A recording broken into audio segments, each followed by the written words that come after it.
স্বজন হারানোর কান্নায় ভারী হয়ে উঠছে ভারতের উত্তরপ্রদেশের আকাশ। স্থানীয় সময় মঙ্গলবার হাথরস জেলার মোগলগাড়ি গ্রামে সৎসঙ্গ প্রার্থনা সভায় যোগ দিয়েছিলেন ভক্তরা।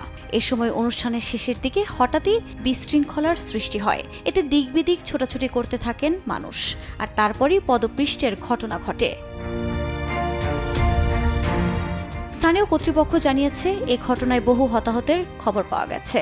এরই মধ্যে আহতদের দ্রুত স্থানীয় হাসপাতালে নিয়ে যাওয়া হয়েছে বলেও জানানো হয়। তবে এদের মধ্যে বেশ কয়েকজনের অবস্থা গুরুতর হওয়ায় মৃতের সংখ্যা বাড়ার আশঙ্কা করা হচ্ছে। এদিকে নিহতের পরিবারের প্রতি গভীর সমবেদনা জানিয়েছেন উত্তরপ্রদেশের মুখ্যমন্ত্রী যোগী আদিত্যনাথ। দুর্ঘটনাস্থলে উদ্ধার কার্যক্রম পরিচালনা এবং আহতদের যথাযথ চিকিৎসার জন্য সংশ্লিষ্ট কর্মকর্তাদের নির্দেশনা দিয়েছেন তিনি।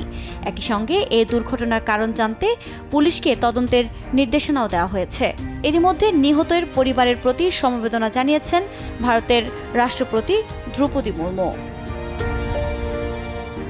আফরিন মৌ, নিউজ ডেস্ক, দেশ টিভি।